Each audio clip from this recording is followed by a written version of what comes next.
Good afternoon, and welcome to this live virtual event on living with multiple myeloma, a conversation with the experts.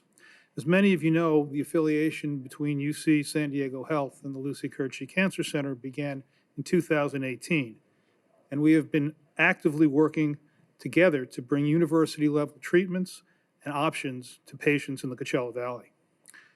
The Lucy Curci Cancer Center includes 6 infusion centers, a breast center, a radiation oncology center, a gynecologic oncology program, and 21 oncology providers. And our affiliation with UCSD has allowed us to provide local access to 5 Moores Cancer Center specialty oncology clinics, including 2 on-site and 3 via telehealth. On-site, we've established blood and marrow transplant clinics, and you'll hear more about that during this presentation. We've also established a personalized cancer therapy clinic on-site at the Lucy Curci Cancer Center.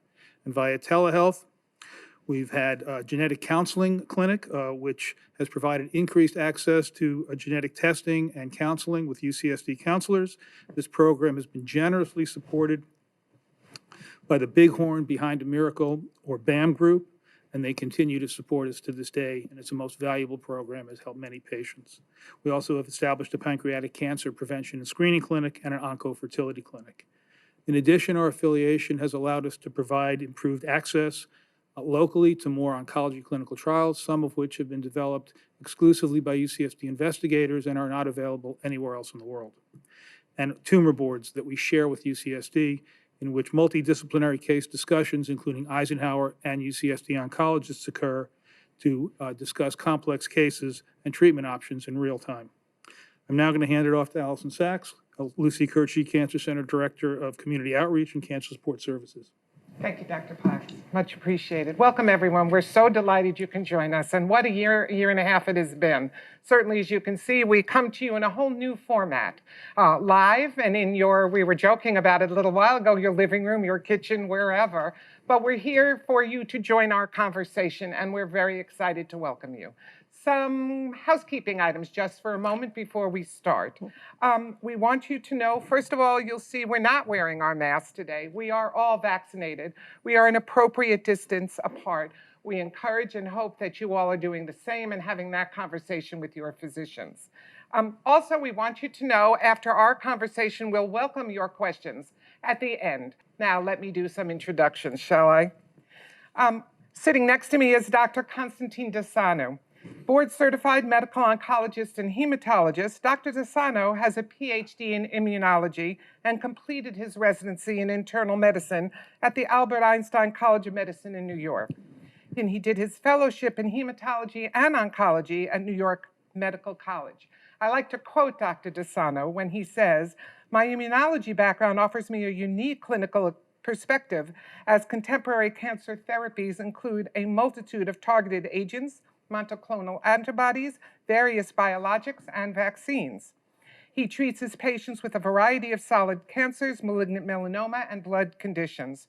Dr. Desano is our Director of Research at Eisenhower's Lucy Curci Cancer Center and a principal investigator for a number of clinical trials. He is a clinical professor of medicine at the University of California in San Diego and presents his research findings at numerous national and international conferences and is published in some of the world's most prestigious medical journals. Sitting next to Dr. Desano is Dr. Ayad Hamdan. Dr. Hamdan completed a fellowship in hematology and oncology through the renowned Beth Israel Deaconess Medical Center Harvard Medical School program and his residency in internal medicine at Case Western Reserve University School of Medicine. He's board certified in hematology and internal medicine, specializing in treating people diagnosed with lymphoma, multiple myeloma, leukemia, myeloproliferative neoplasms, and myelodysplasic syndrome.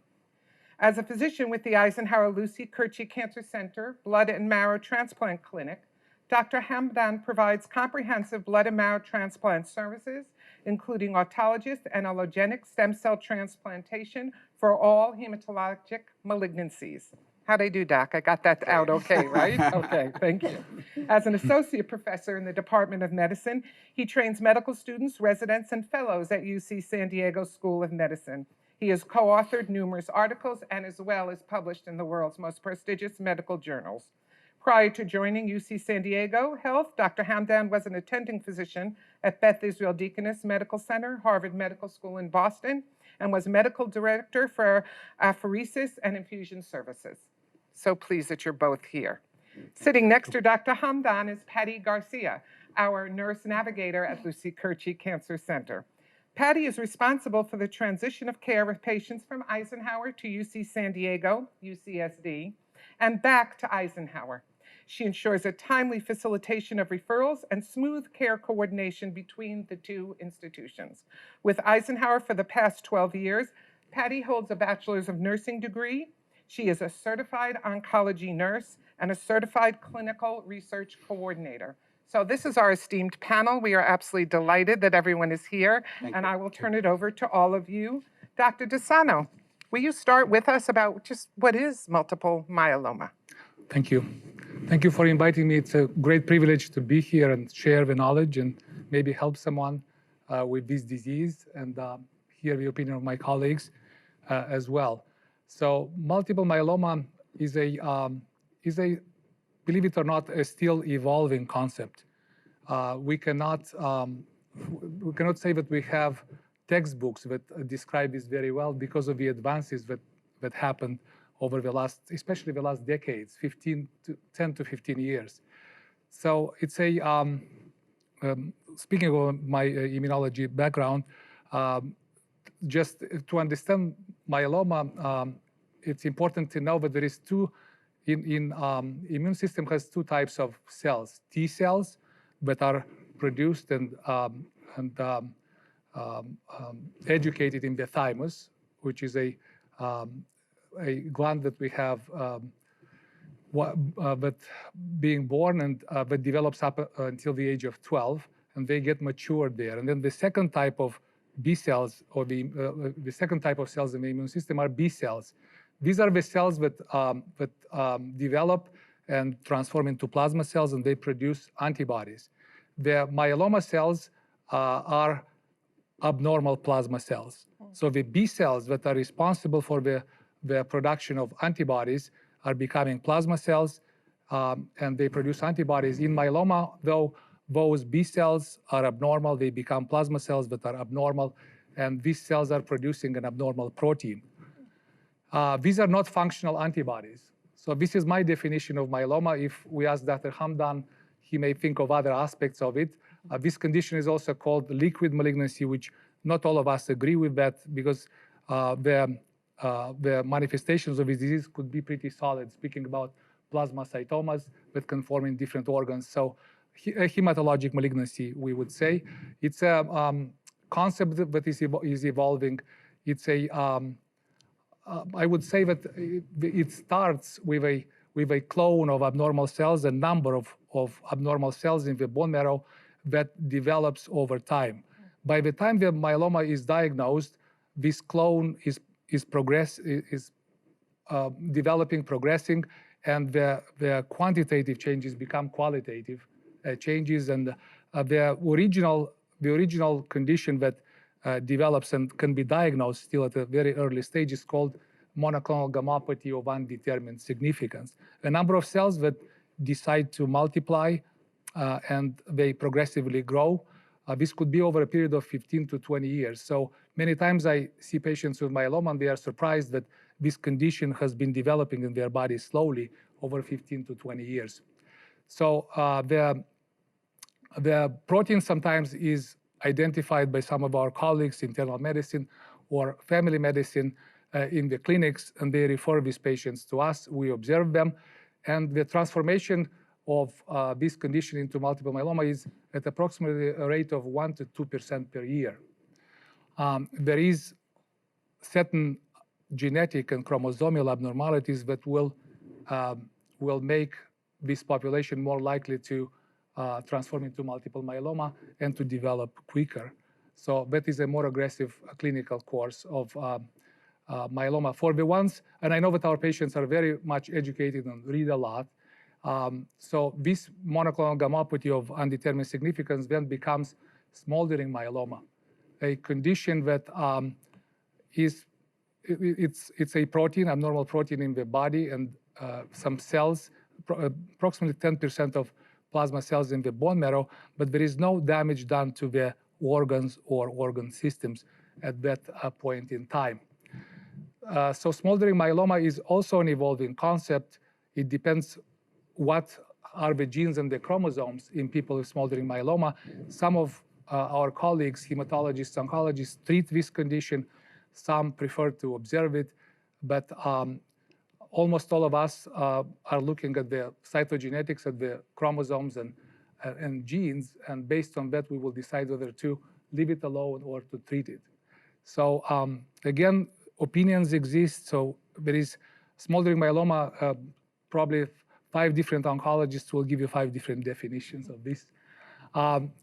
So while smoldering myeloma still can be observed and not treated, then the next stop is symptomatic myeloma that requires to be treated. There is imminent damage to organs and organ systems. And many of our patients experience them, or probably our audience and people listening. But I'm going to say that these people, most of the time, have bone disease.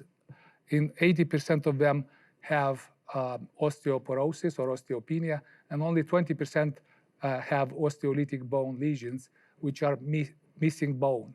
When you do x-rays, you see that there is portions of missing bone. So bone disease is important. These people may be somewhat anemic. The red cell count is decreased. We also see sometimes kidney dysfunction, although not in everybody, and very few patients can have also increased calcium. So these are some of the symptoms of the disease. In addition to that, there is neuropathy. There is a sensory peripheral neuropathy in some of these patients present, and they have numbness and tingling in the lower extremities. Mainly peripheral nerves are involved. These people, because of the abnormal protein in the body, which is an abnormal immunoglobulin, these people are significantly immunocompromised. They have a decreased amount of normal immunoglobulins, of normal antibodies, and they are prone to develop serious infections, which are bacterial due to the lack of antibody bacterial, but also immunologically, the T cells are also abnormal. There is a plethora of abnormalities at the level of the T cells. Therefore, these people are also prone to develop fungal and viral infections as well. So at this stage of myeloma, people will require treatment. I'm going to say that we are very pleased in 2021 to say, and again, we hear this from different sides of the country, different schools of thought. At Harvard, we always hear this, that the survival is more than 10 years. Yes, in most people. About 80% of people are doing very well.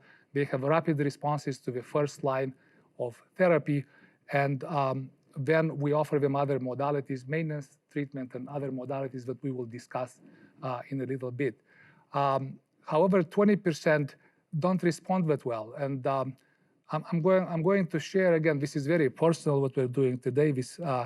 I'm going to confide that about 1 in 5 patients are not doing that well. First of all, they don't respond as well as the others, and in part this is due to abnormal genes and chromosomes.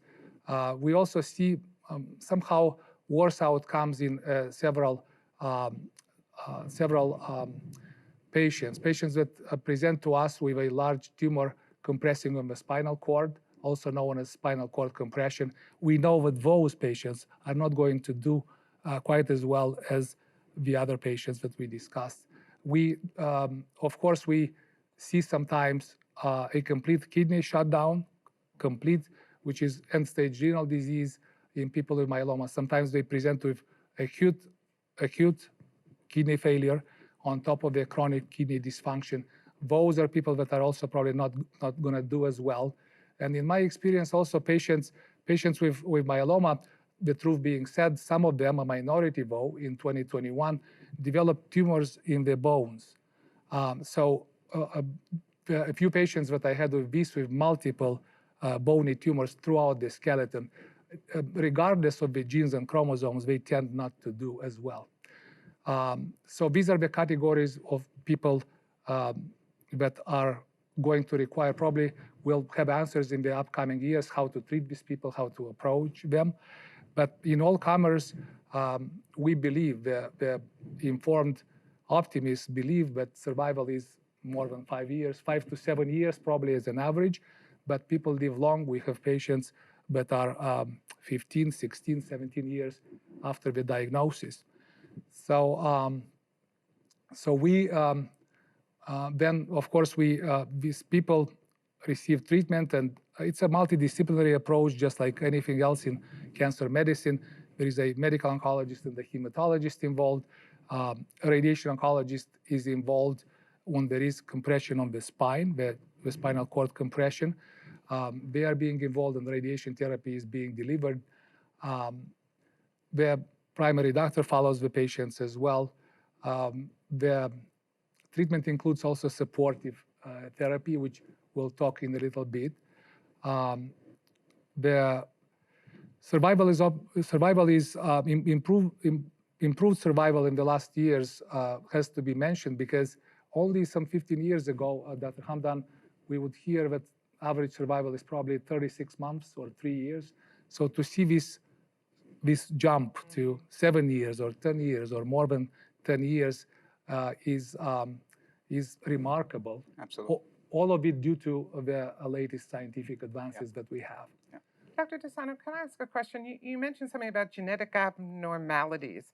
Are you saying, is multiple myeloma, is that a disease that's inherited? Are we talking about genes that are inherited from parents? Are we seeing that? Very good question. Familial multiple myeloma does exist, but it's not more than 2 to 4%. We see, I have families when children have the same what the parents had, but those are very few, and they are described in the literature, and we see them. Most of the time, we don't see this in the families. So in most people, we're not going to see a family history. Here at Eisenhower, I had the family of lymphoma and myeloma in several generations. So this has to be studied. While it's an interesting thought, and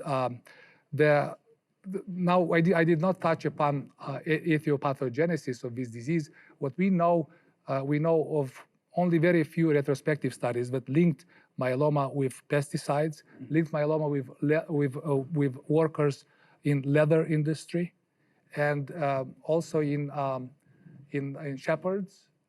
There is but these are all they have retrospective value, meaning not a very powerful statistical significance.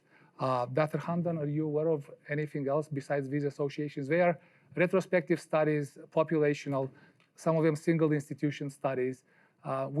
Yet a lot has to be discovered about the etiopathogenesis of myeloma. You're absolutely right. While there is a potential genetic association, we don't think of multiple myeloma as a condition that transfers from one family to the other. And there are some environmental factors that impact it, just as you mentioned. I believe also there has been some studies that were done at VAs that show that maybe exposure to Agent Orange may accelerate the development of myeloma in patients who have the monoclonal gammopathy. The other question I had when we talked about kidney disease or kidney failure, you mentioned early on when you were first talking about a buildup of calcium. Is that related to what might lead to seeing a high incidence of kidney failure or kidney problems in multiple myeloma patients? Very interesting question. The calcium is due to the increased osteoclast activity, due to the destructive activity in the bone by the myeloma itself. In its turn, can also damage the kidneys. The hypercalcemia can have an impact and lead to the worsening of the kidney function. So if the primary is the myeloma that increases the calcium level, but yes, indeed, but calcium in its turn can cause some damage to the kidneys as well. Thank you very much. I know I've heard the term minimal residual disease, but honestly, I don't know what that means.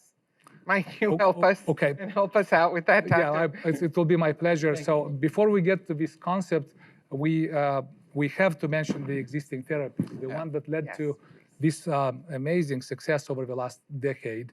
So I'm going to say that there is treatment of myeloma in US and in the rest of the world, but I'm going to explain this distinction. So it started with the development with thalidomide, an immunomodulating agent. We call it now immunomodulating agent, but it was a chemical substance used in the 60s and 70s in Europe, and there is studies in Germany, was people are taking it, helped headaches. And then children started being born without limbs. So it was taken off of the market. But in the late 90s, came into the treatment of myeloma with some success stories. Thalidomide is not currently used in the United States any longer, but many European countries and in the developing world, it's still one of the options for treatment of multiple myeloma. We have newer generations from this agent, lenalidomide and pomalidomide, that are being used in this country. So we prefer them. Thalidomide can cause peripheral neuropathy and can cause confusion.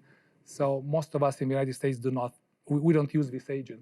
But we use successfully lenalidomide and pomalidomide in the treatment of the disease. The second prominent class of agents, and the first one being a proteasome inhibitor, bortezomib, started being used, experimented on in the 2004, 2006, and approved around 2007, 2008 for the treatment of this disease. This agent inhibits the production of protein in the malignant cells, a class of proteasome inhibitors. Since then, we have, since 2007, we have other two agents approved. One of them is called carfilzomib, and an oral agent, once-a-week agent called ixazomib. So these are two classes, immunomodulating agents and proteasome inhibitors. The current standard, and Dr. Hamdan will tell us what he thinks about it, is probably combining these two agents, the IMiDs, one of the IMiDs, be lenalidomide or pomalidomide, usually in the first line lenalidomide, with a proteasome inhibitor, which is bortezomib or carfilzomib usually, and a dose of dexamethasone 40 milligrams once a week. These regimens are called RVD and KRD. Yep. Those are the initials for those are the initial drugs. treatments, and so they are good treatments. This being said, so this is the standard. Some of us, I don't use any more alkylating agents, but they used to be the backbone of therapy prior to the late 90s. Amongst those agents, melphalan, even adriamycin used to be used, but we don't use them anymore. Very few oncologists now use cyclophosphamide, but we're trying not to use systemic chemotherapy, the old classic chemotherapy agents. So these combinations are used, one proteasome inhibitor, one immunomodulating agent, and steroid. However, in the last years, 4 years ago, it was an important breakthrough in the development of the therapeutics of myeloma when an antibody called anti-CD38 antibody. CD38 is a marker on the plasma cells, on the myeloma cells, is targeted via an antibody. So as a result, the agent daratumumab was approved. And since then, 2 years ago, a year and a half ago, another anti-CD38 antibody was approved called isatuximab. So some of us use daratumumab in combination with one of these agents or with both. One of the regimens that we use here often is daratumumab with Revlimid and dexamethasone. This can be given to people that cannot tolerate proteasome inhibitors, or they had a reaction to it, or the ones that are older and we know that can experience some toxicities. So the results are fairly good with daratumumab in combination with lenalidomide, which is an immunomodulating agent, and dexamethasone. So there is many other combinations, and people tend to combine even the triple therapy that we talked about, consisting of an immunomodulating agent and a proteasome inhibitor with steroids. We add daratumumab to that. So at UCSD, there is interest in this combination of daratumumab in combination with the other three agents, and the results are spectacular. I reviewed recently a couple of studies that are showing superior results yet more research will be necessary. Yes. Yeah. It appears that the addition of daratumumab decreases the rate of minimal residual disease, resolves the minimal residual disease, which is exciting. Yeah. Because another way of decreasing the rate of minimal residual disease is autologous stem cell transplant and other newer therapies that we have. This being said, just as a personal experience, there is one little contradiction, and our patients will ask questions, and I'm will be happy to answer their questions. People with myeloma, as we said initially, are at risk for developing nerve damage, peripheral neuropathy. One of these agents, one of the first agents, bortezomib, also can cause sensory peripheral neuropathy, and it's somewhat not well tolerated in these patients and in people that are older. So therefore, we move to carfilzomib, to ixazomib, to other agents in persons that have peripheral neuropathy or very old. In very old, the antibody daratumumab with lenalidomide, which is an oral tablet, and the treatment with steroid may be the favorite treatment. You know, Dr. DeSano, excuse me for interrupting, but in listening to you and listening to these different treatments and all that happens, it reminds me often of feeling as though, you know, as a cancer patient or their loved one, it sometimes can feel like you've been dropped in a foreign country, you don't speak the language, nobody's given you a map. These are so many different treatments and drugs. It reminds me how important it is to do things like this, to write your questions down, to bring them into your physician so you can track through all these different treatment options, and it's just extraordinary. And I so appreciate hearing all of this. Yes, yes. It's important to say that, yeah, we spend an important amount of time explaining the side effects, and then we have oncology certified nurses that run the side effects one more time by the patient, so they have an informed consent, so they know, understand, and make the decision to receive these treatments. Toxicities are possible too, and we see them.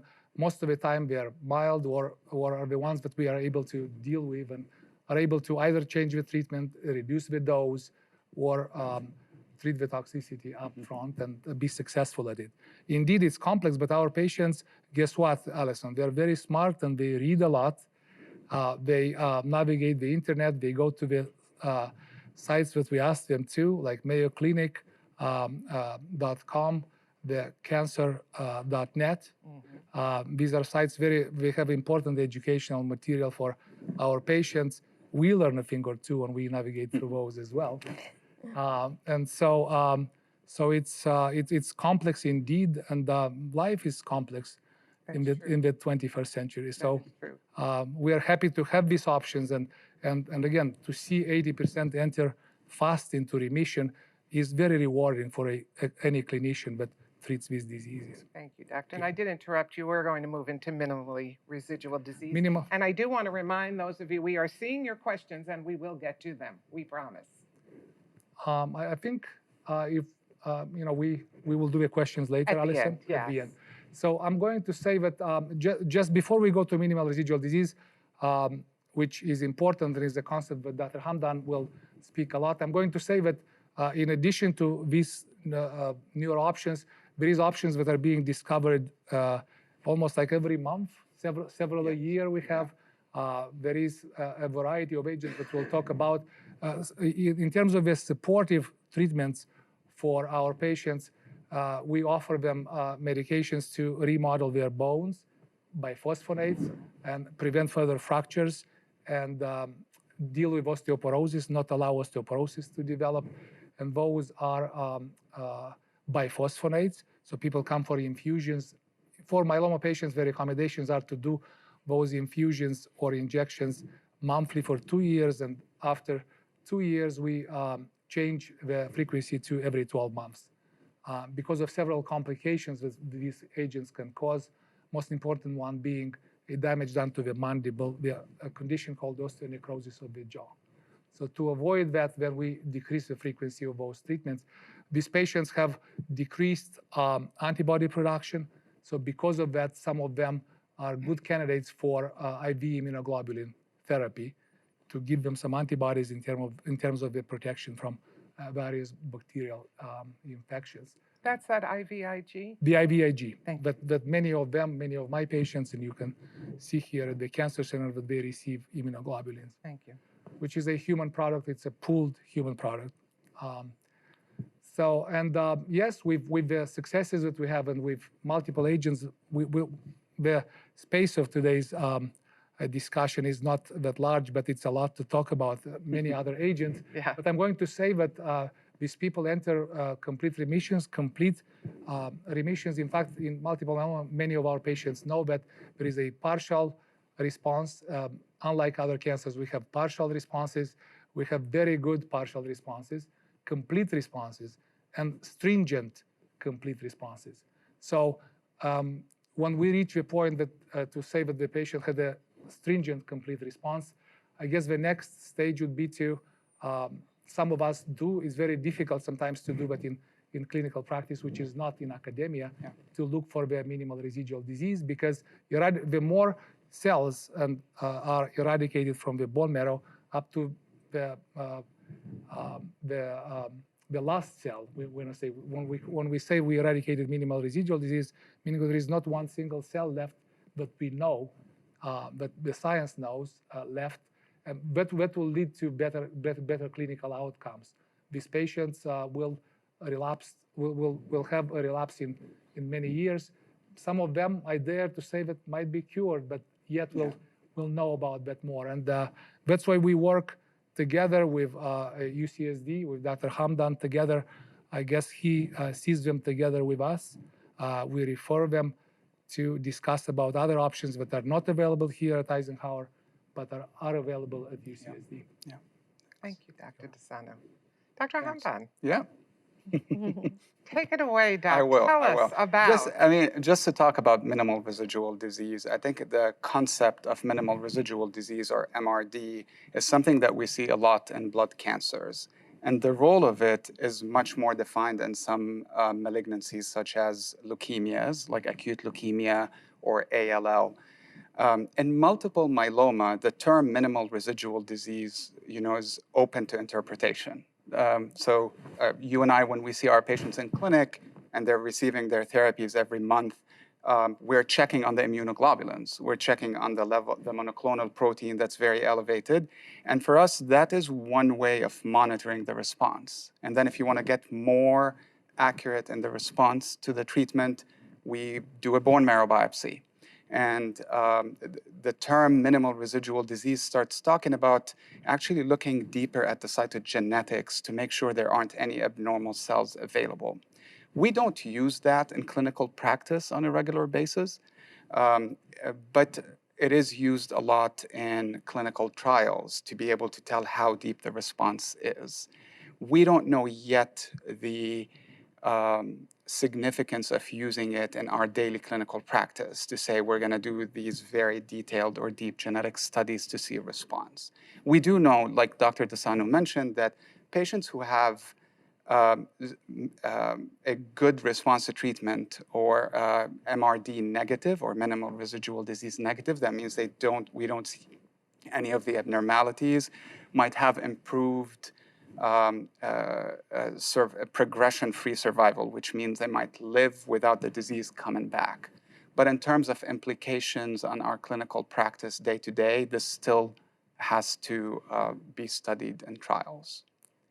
And as you mentioned, in myeloma, we really use the triplet therapy or the triple therapy.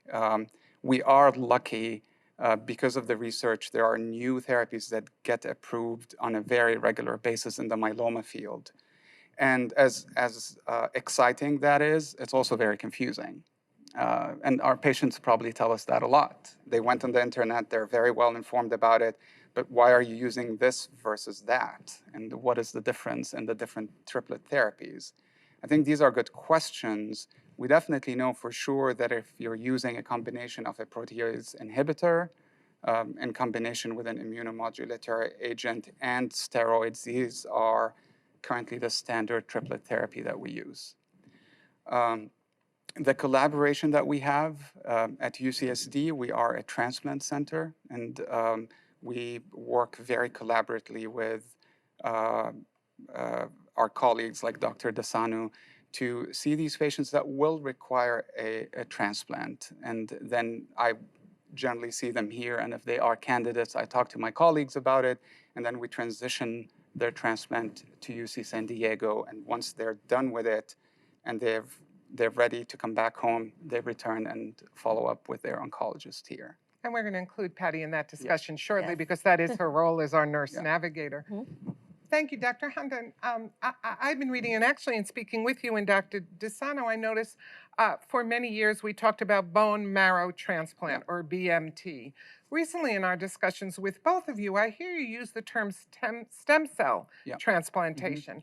That can, in the news, have a negative connotation. People go to things that frighten them more. Are they the same thing, BMT and stem cell? Would you explain that, please? Yeah, I think so. We use them interchangeably. We still, when people ask me what my specialty is, I say I'm a BMT physician. So BMT stands for bone marrow transplant, and that's basically what it means: taking the stem cells from the marrow itself and doing a transplant. We use the terms interchangeably, but it is stem cell transplantation. And so in terms of stem cell transplantation, what's the role of it in multiple myeloma? I want to focus on autologous stem cell transplantation. So in multiple myeloma, and we've heard that from Dr. Dasanu, patients do respond to treatment, but the question is, how long do they respond? And as we are trying to develop the perfect regimen for these patients to have the longest response ever possible, stem cell transplantation became a standard of care for patients with multiple myeloma. And what that means is that for specifically autologous stem cell transplant, the way to describe it is giving high-dose chemotherapy and then giving a stem cell rescue. So when we think of transplant, we always think about getting an organ or blood from a donor. In an autologous stem cell transplant, it is actually getting your own stem cells after having gotten treated with chemo. And the reason we do this, and the reason it's the standard of care, is because we know with autologous stem cell transplant, after having received a few months of the triplet therapy that we just talked about, if patients have very good response to the triplet therapy, an autologous stem cell transplant would be the next step to maintain that response for the longest time. I see. Yeah. So that's autologous. I said that Yes. correctly. What's an allogeneic transplant? So an allogeneic stem cell transplant, allo comes from the other. The other. And it means getting stem cells that are matched with a patient from a donor. The concept of allogeneic stem cell transplant also involves high-dose chemotherapy, but the reason we do it is to provide the patient with a new immune system. Because as we've been talking about multiple myeloma as a cancer of plasma cells or as a blood cancer of the plasma cells is hard to control, and our immune system cannot control it. And so doing an allogeneic transplant in some blood cancers would mean giving a new immune system to the patient so that they can fight that. I have to say, with allogeneic stem cell transplant is not the standard in multiple myeloma. Just because we have a lot of therapies right now that can keep patients in remission for the longest time, and also using autologous stem cell transplantation, allogeneic transplant is a very toxic procedure, and the benefits of it for multiple myeloma are not as good as I would say. The risks are very high, and we won't get a lot of benefit from it. So allogeneic stem cell transplant is not currently a standard of care. I'm not saying it hasn't been used in multiple myeloma. It may have been used in patients who are much younger, less than 60, but it's still experimental. And unless it's within a clinical trial, we don't generally recommend it for patients. And it is important to do the distinction between both, because if I go on the internet and I look for stem cell transplant, allogeneic stem cell transplant is the one that's going to pop up a lot. That's And correct. trying to have the distinction is extremely important. Well, thank you for that. Yeah. I appreciate that very much. I just wanted to add that about 2% of patients with multiple myeloma transform into a rare condition called plasma cell leukemia. In those, maybe allogeneic sometimes could be an option for allogeneic stem cell transplant. Could be, yes, it could be an option. Again, it's not, plasma cell leukemia is a completely different transformation from multiple myeloma, very difficult to control, and patients actually require a lot of what we call cytotoxic chemotherapy. They don't generally respond to the triplet therapy or even the quadruple therapy that we use with multiple myeloma. And so if they do get high-dose chemotherapy and respond to it, then allogeneic transplant would be a consideration.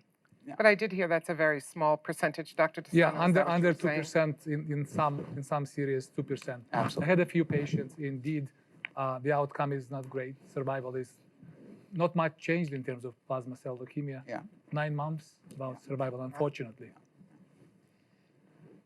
Dr. Hamdan or Dr. DeSano, I know in doing my reading and researching a little bit to be prepared for this incredible topic, thank you, I was reading about something called CAR T cell therapy. Yeah. Would either or both of you please share, what is that? Yeah. How does that work? And is that a standard of care for multiple myeloma patients? Yeah.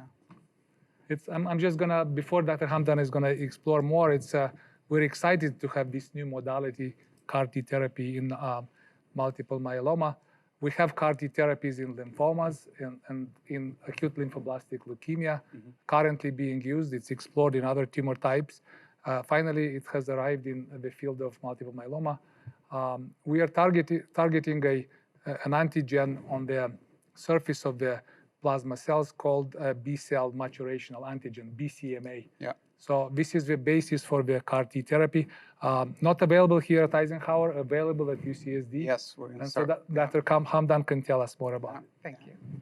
Yeah, and so CAR T therapy or chimeric antigen receptor therapy, we hear there's a lot of buzz about it, right?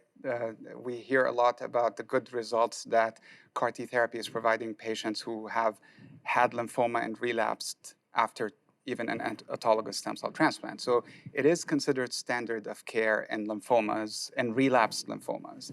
And so the concept of CAR T therapy is that it's all about immunology and the immune system. So we are collecting the patient's stem cell, and specifically the T cells are re-engineered in a way to recognize the myeloma cell in the body. So it's a patient's own T cells. It's a patient's own immune system cells that are engineered in a way to kind of wake them up and tell them, well, this cell is not a good cell and you need to fight it. And this is the concept of CAR T.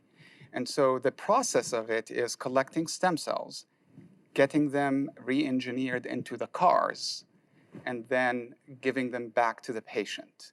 And while we had very good responses in lymphomas, it was and kind of still is studied more in multiple myeloma. Very recently, there was a trial that was published, a phase 2 trial that actually tested CAR Ts in patients who have failed multiple therapies in multiple myeloma. So they should have not responded to all the treatments that we talked about, and this becomes the next option for them.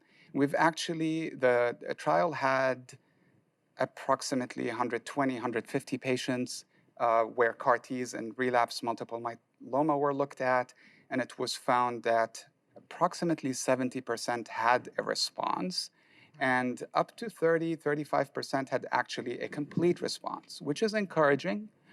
This is a phase 2 trial. There will be more studies that will look at the impact of CAR Ts in the future, and multiple myeloma for sure.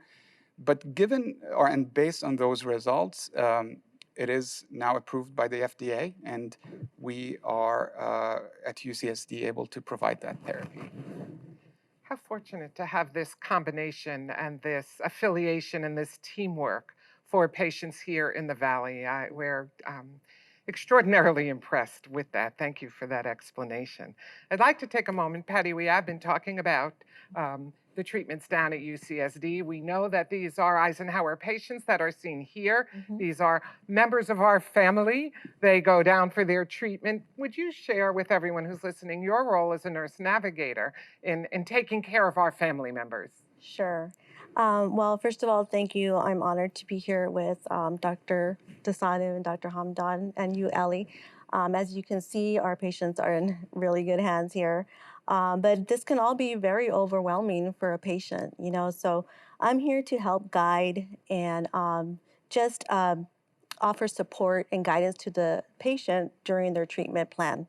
And yes, with our affiliation with UCSD, you know, there are barriers that the patients will face, you know, with between going here and there. And so I'm here to help coordinate that care for them. That's wonderful. And to build those relationships between the clinics. So you're making sure if there are tests needed, they're done here. Those tests are down there and patients are ready to go and see their doctors. And when they come back to us, they have their appointments ready and our doctors are here to continue their treatment here. That is We're correct. lucky to have someone with your training and education and Thank you so much. I'm happy. delightful personality, Patty. Thank you. Thank you so very much. I'm happy to be here. There's a lot to learn as it is. We got a good lesson today from the doctors. So even more so for our patients, you know, also providing that additional education that they may need is something that I can step in and do. Advocate for them, you know, should they need a lab appointment that's not being scheduled, you know, schedule that lab for them. A lot of times for the bone marrow transplants, they'll have to have labs prior to those visits. So coordinating those labs here at Eisenhower to just decrease that burden of the patient, you know, with transportation or whatever it may be. Thank you. You're welcome. Before we get to the questions, and I see we have quite a few, would you just both take a moment and address in this era of COVID and vaccines a little bit about multiple myeloma patients and should they be getting a vaccine or shouldn't they? I guess I'll risk to answer this. Sorry. We have a decreased production of antibodies in myeloma. Just Alison, like we talked, but these people receive immunoglobulin monthly. So there is this fear that they would not have a very good response to the S protein. Most of the vaccines are currently addressing are targeting the S protein.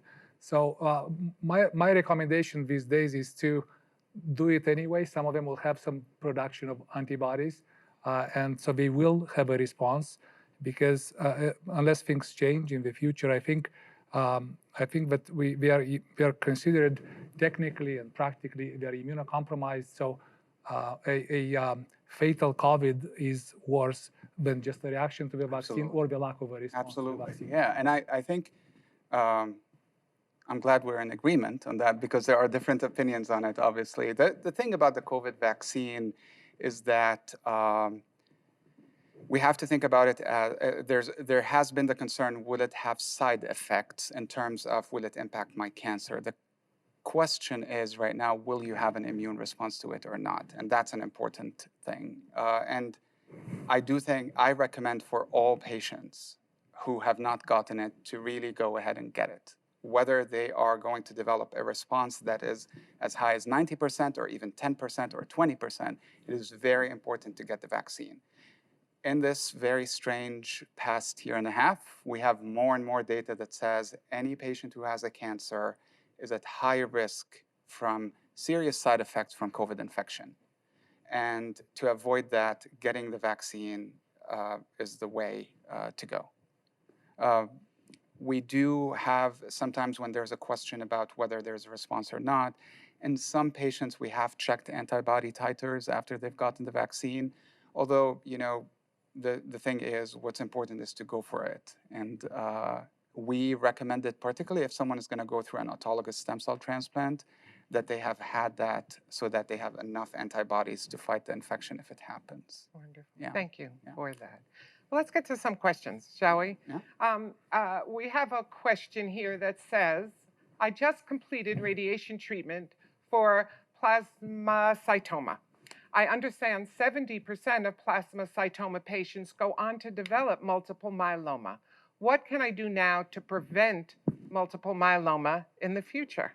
Dr. Hamdan, you want to answer this? Well, I'll say two. Please, I'll answer the second one. Okay. I think the way to go with, I don't know if there's something that could be done specifically to prevent multiple myeloma from developing. The way to look at this is to have regular follow-up appointments with your oncologist where you're getting the immunoglobulin levels checked on a regular basis or the protein levels checked on a regular basis to see if there's any abnormality. There isn't a specific intervention that can be done to prevent the transition to multiple myeloma. Although there are clinical trials that look at this in circumstances like MGUS or smoldering multiple myeloma. What I would add, though, as soon as we have those, an abnormal protein, then a bone marrow aspiration and biopsy is warranted to make the diagnosis. And unfortunately, I have many patients here at Eisenhower over the last 7 years. None of them transformed. They received radiation therapy for plasmacytoma, and they're still under the observation. Some of them come once a year. The a little bit more anxious patients come every 6 months. And we check serum protein electrophoresis, and so far so good. Things have been well for them. Wonderful. So we have that second question, Dr. Desano. Yeah, I will read it. Will you read it for us? Thank you. Does MGUS always eventually lead to multiple myeloma? And are those living with MGUS and not multiple myeloma considered immunocompromised? Very good question. So I'm going to say that MGUS is just like myeloma is a condition of older people. So if we lived 200 years, maybe most of the people with MGUS would have had myeloma. The rate of transformation is 1 to 2% per year. Most people with MGUS will never have multiple myeloma. It's just because we are mortal. So average survival in this country is now 77. I hear after the COVID year, a little bit down. So if we lived longer, I guess many of these people will develop multiple myeloma. People with faulty cytogenetics and abnormalities in the chromosomes tend to have multiple myeloma more commonly than individuals with no abnormalities. But most people with MGUS, luckily, will never see any significant organ damage, any significant symptomatic myeloma. And yes, just the second part of the question, these people are immunocompromised. They are at risk for infections. In fact, MGUS, and I tell my patients, my many patients with MGUS that I have, that there is a couple of papers that are published in Blood that are showing that these people are immunocompromised. They are at risk for infections, both bacterial and viral. These people are at risk because the larger the protein, they're at risk also for thrombosis. So they can develop clots as well. So not only immunocompromised, but also clots. Some of people with MGUS also develop peripheral neuropathy, and we treat those. I receive referrals of people with MGUS that already have some nerve damage considered in the past idiopathic, and now more and more we are linking that damage with the monoclonal protein. A very interesting article about 7, 8 years ago in Blood had these two categories: monoclonal gammopathy of neurologic significance, when people had nerve damage due to these small monoclonal proteins.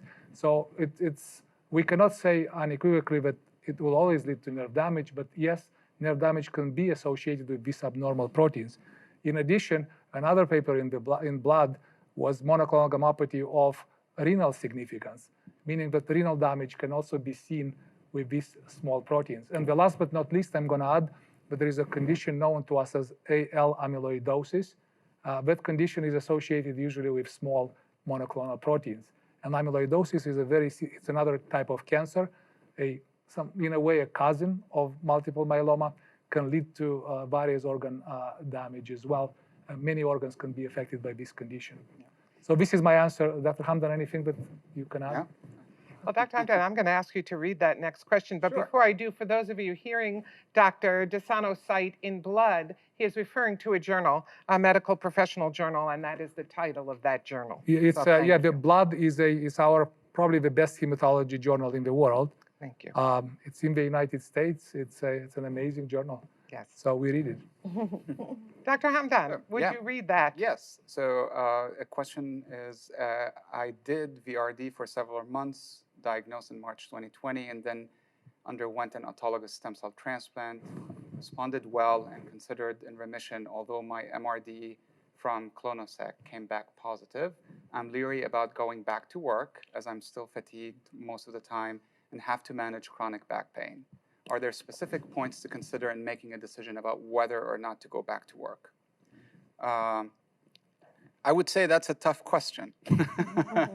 I would recommend discussing this with your oncologist. Again, as we talked about, we use MRD every now and then. We're still not sure about the significance of it in clinical practice.